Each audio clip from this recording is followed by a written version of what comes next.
Assalamualaikum warahmatullahi wabarakatuh. Waalaikumsalam warahmatullahi wabarakatuh. Ya Rabbi bil Mustafa balligh maqasidana waghfir lana ma madha ya wasi'al karami. Ya Rabbi bil Mustafa balligh maqasidana waghfir lana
تعليما مباركا في طول حياتنا وجعله سببا لحسن الخاتمة في آخر عمرنا اللهم صل وسلم وبارك على سيدنا مولانا محمد صلى الله عليه أفضل وسلم الخلق جملة وتفضيلا وعلى آله وأصحابه يرجون عملا صالحا مقبولا أما بعد yang saya hormati guru-guru kita Kiai Haji Dr. Andes Muhammad Ja'far, Kiai Haji Zulfa Mustafa Muqarrab bin Yusuf, Kiai Haji Ahmad Habib Abdul Rashid Ramli, juga Ustadz Zidan, mudah-mudahan semuanya mendapatkan sehat afiat dan panjang umur, selamat dunia dan barokah ilmunya buat kita semua.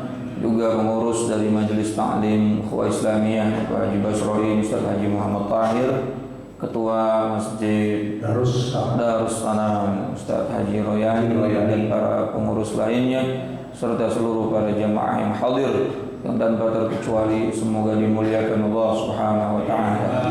Tanpa berpanjang dalam, mari sama kita mulai kembali dengan membaca Ummul Quran surah Al-Fatihah. Mudah-mudahan Allah memberikan kita ilmu manfaat, barokahnya, mudah-mudahan hidup kita mendapatkan keselamatan, kebahagiaan dunia dan akhirat. Al-Fatihah bil qabul ila hadratir Rasul ala hadhihi niyyah wa ala kulli niyyatin salihah wa ala man nawa salafun salih wa ila hadratin Nabi Mustafa sayyidina habibina syafi'ina karimina maulana Muhammadin sallallahu alaihi wa alihi wasallam wa ala alihi wazwajihi wa dhurriyyatihi wa alihi al-kiram. ونخص خاصة لحضرة مؤلف هذا الكتاب سيد الشيخ زين الدين بن علي المليباري الفناني، سيد الشيخ نواوي بن عمر الجاوي، جميع مشايخنا أستاذنا معلمين في الدين الأحياء وميتهم، أن الله يعلي درجاتهم في الجنة ويزيد علينا من بركاتهم وأسرارهم وأنوارهم وعلومهم ونفعاتهم في الدين والدنيا والآخرة، وإلى حضرة النبي الفاتحة. أعوذ بالله من الشيطان الرجيم.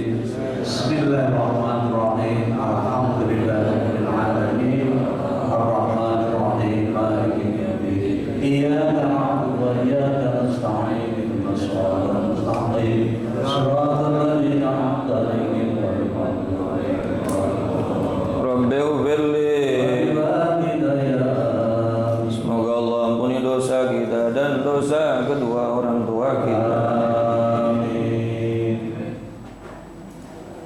Bismillahirrahmanirrahim. Qala al-musannif rahimahullahu ta'ala wa nafa'na bi'ulumihi wa amadna bi asrarihi fid dharain. Amin. Halaman 43. Faidatun. Ada sebuah faedah. Ruwiya anna al-Hasan al-Basri, diriwayatkan bahwa Al-Imam Hasan al-Basri, seorang imam besar kita di kalangan Ahlus Sunnah wal Jamaah, imam besar, imam panutan kita, Al-Imam Hasan al-Basri, ahli tauhid, ahli fikih, juga sufi. Wa Farqadan, dan sahabatnya yang bernama Farqad, ijtama'an ala walimatin, dua orang ini kumpul pada acara walimah, yakni pesta. Walimah itu adalah pesta syukuran. Walimah boleh, Pak, dalam ilmu fikih juga disunnahkan selama walimah itu tidak ada unsur maksiat. Dalilnya, dasarnya, wa amma bi ni'mati rabbika fahaddits. Kalau kita punya nikmat yang Allah kasih itu, kita disuruh untuk fahaddits, tahadduts bi ni'mah, menyiarkan bahwa kita dapat nikmat itu sunnah, bukan menang-menang baik.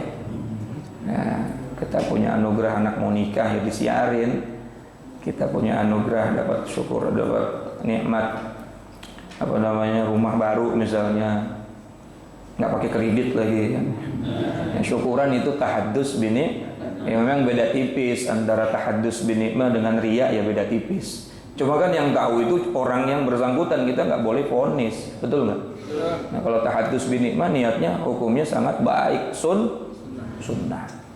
Lalu dalam walimah tersebut tidak ada unsur-unsur maksiat. Ya kagak ada goyang geboy mujair gitu misalnya. Walimahnya sunnah. Nah, ini buktinya Imam Hasan al-Basri menghadiri walimah bersama temannya yang bernama Farqad. Farqad itu seorang ahli ibadah. Imam Hasan al-Basri alim, faqih, sufi, masya Allah. Udah alim, faqih dan sufi. Wa fil walimati sihafu dhahabin, dan pada walimah tersebut ada beberapa piring besar. Sihafu dhahabin wa fiddatin fiha, yang piring tersebut ditambal dengan emas dan perak. Ya, piringnya ada tambalan apa? Emas dan perak. Ini kan masih membahas tentang perkara yang kemarin haram yang digunakan, yaitu wadah-wadah dari emas. Termasuk piring emas, sendok emas, gelas emas. Tapi di sini nggak ada yang punya kali lah. Wah, kalau ada yang punya pasti dijual. Saya yakin ibu-ibu ukhuwah mah emasnya ada yang lebih dari 70 kilo ada yang 60 kilo. Emas jahit.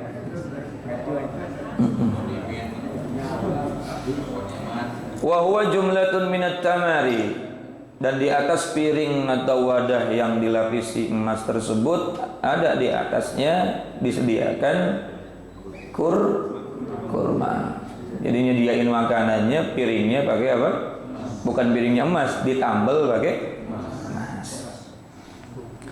Amal Hasan, adapun Sayyidina Imam Hasan al-Basri, fajalasa, beliau duduk, ala ta'ami, mendekati makanan. Wa amma Farqadun, sedangkan Syekh Farqad, fa'tazala, menjauhinya, karena tahunya ini haram, ngapain mau deket-deket nih. Cuma anehnya kok Imam Hasan al-Basri malah duduk di sampingnya, di depannya, lalu menikmatinya. Nah, ini kalau orang awam yang baru tahu ilmu fikih, baru tahu sekarang nih babnya, nggak boleh menggunakan emas. Gimana sih kiai ini? Kan gitu. Gimana sih ustadz nih bilangnya nggak boleh pakai emas? Lah kok Imam Hasan Basri datang dia menikmati makanan yang ada wadah dari emasnya. Faja'ala al-Hasan ya'khudhul khasifa, lalu Imam Hasan Al-Basri mengambil dan mencopot tambalan emas. Ya. Yufarrighu min as-sahfati wa yad'ahu 'ala al-khubzi wa ya'kul. Lalu beliau meletakkannya di atas roti itu, kemudian beliau memakannya.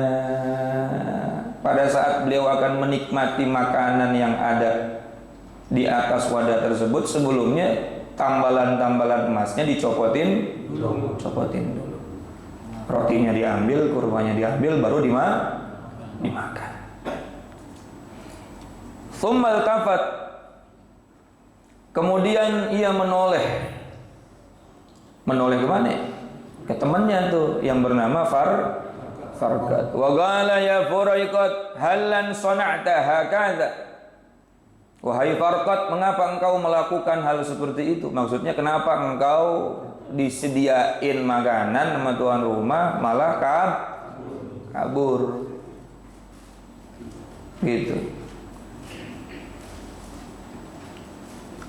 Fara al-Hasan anna at-tafrigha laysa isti'malan bal izalatan lil munkari. Maka Hasan Al-Basri berpikir bahwa mengosongkan bukan berarti menggunakan. Justru sebaliknya, hal demikian menghilangkan perkara mungkar. Ini bedanya ahli ibadah sama ahli ilmu. Ahli ibadah pada saat dia melihat maksiat langsung kabur. Sementara ahli ilmu, dia berpikir bagaimana caranya ini ada kemungkaran di depan mata, dia bisa merubahnya tanpa menyakiti orang yang menyediakannya. Namanya solusi. Maka Imam Hasan Basri disediain makanan, di atasnya ada di wadahnya itu ada lapisan emas, dia tetap terima, tapi sebelum dia makan lapisannya dibuang dulu. Sementara Farqad dia langsung kabur. Ya, bikin kesel orang yang nyediain. Lalu Imam Hasan Basri itu negor Farqad tadi, kenapa lu melakukan hal ini? Kalau bahasa Betawinya, kenapa ente melakukan hal ini? Fajama'a bi fiqhihi baina sunnatil walimah, maka beliau telah menggabungkan pemahaman fikihnya antara sunnah makan di tempat walimah wa jubri qalbid da'i, dan menyenangkan hati orang yang mengundangnya. Makan di tempat walimah itu nyenengin orang yang ngundang itu bahkan idkhalis surur fi qalbil mu'min afdalu min ibadati sittina sanah. Memberikan kebahagiaan di hati orang yang beriman itu pahalanya lebih besar daripada ibadah sunnah 60 tahun. Nanti ada hadisnya ketemu di bab menyenangkan hati orang yang beriman. 60 tahun Pak, bayangin. Bapak pernah 60 tahun siangnya puasa sunnah, malamnya qiyamul lail dari mulai ba'da isya sampai subuh, pernah? Alah, orang nyari tarawih aja yang paling cepat, apalagi satu malam suntuk kita sholat sunnah. Tapi dengan cara kita menyenangkan hati orang yang beriman itu, kita sudah mendapatkan pahala 60 tahun beribadah sunnah. Makanya Bapak kalau diundang kondangan, jangan cuma niat, ini kayaknya rendangnya enak kalau dia yang masak mah. Ya, saya mau hadir idkhalis surur. Saya pengen hadir dalam rangka menyenangkan hati orang yang ngundang. Maka Bapak bukan cuma dapat hidangan walimah, tetapi pulang mendapatkan pahala 60 tahun ibadah sunnah. Enak, apalagi diundang bukan walimah. Kalau walimahan kan bawa amplop ya. Kalau diundang cuma acara tahlilan 40 harian, apalagi kekahan, lah kita kagak pakai modal, datang pulang bawa berkat. Niatnya yang benar dulu. Saya mau datang, minimal saya datang orang yang undang senang. Pada saat dia senang, saya sudah mendapatkan pahala 60 tahun ibadah sunnah. Udahlah dapat 60 tahun ibadah sunnah, pulang bawa subhanallah. Amplop lah.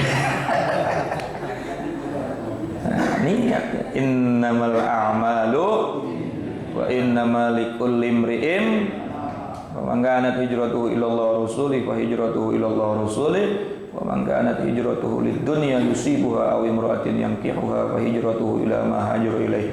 Artinya semua tergantung niat. Kalau niatnya karena Allah, karena Rasul, dia dapat apa yang dijanjikan Allah dan Rasulnya. Sebaliknya, kalau niatnya karena dunia semata, ya dia cuma dapat diundang, wah berkatnya banyak, ya dapat berkat doang. Pahala kagak dapat apa-apa.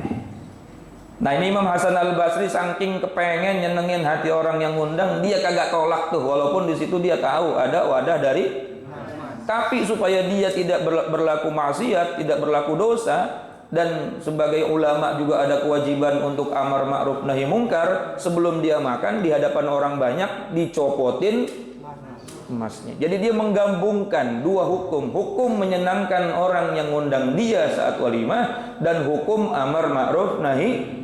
Subhanallah. Ini bedanya orang alim sama orang abid.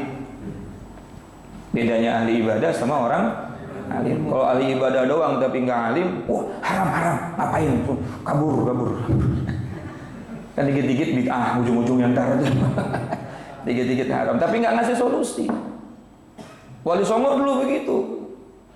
Ketika sampai di Pulau Jawa, kemudian banyak orang waktu pas meninggalnya seseorang itu, zaman-zaman dulu kiai-kiai dulu kan, diinepin, dibegadangin, tapi begadangnya bukan doain. Main gaple, main kartu, sampai sekarang ada.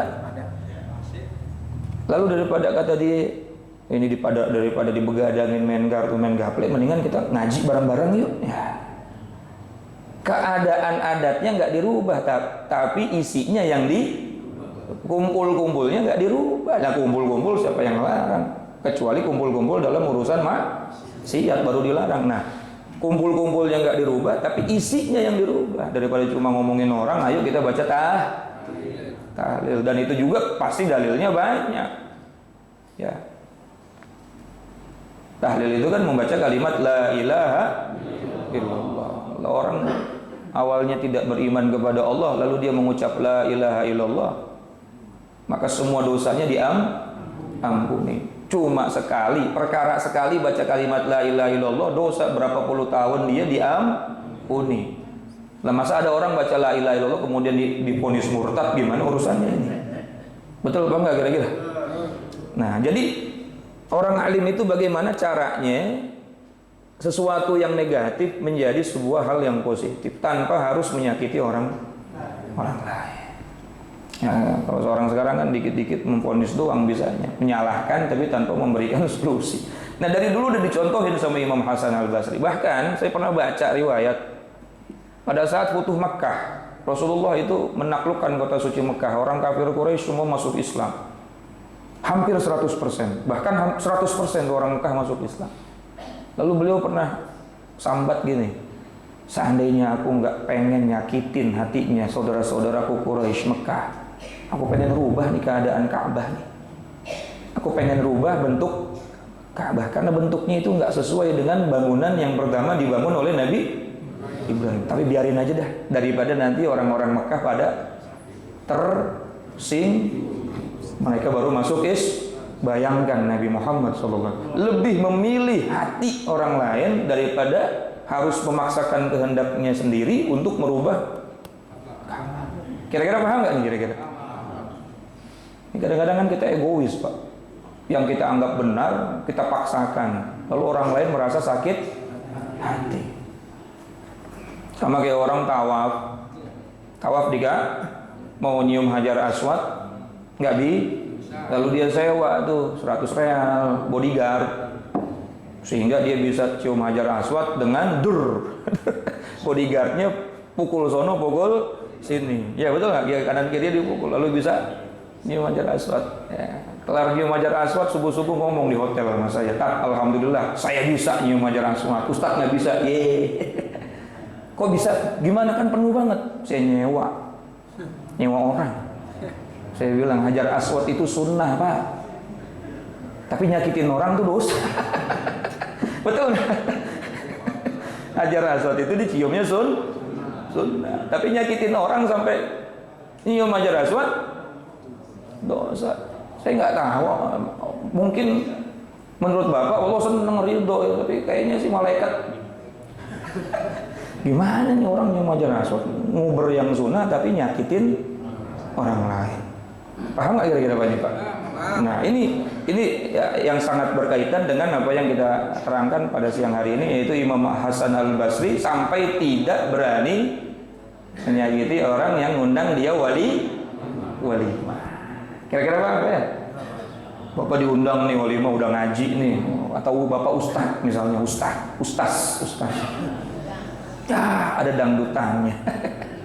Mau datang ada dangdutan, nggak datang takut kecewa. Ya datangnya pas azan maghrib Pak.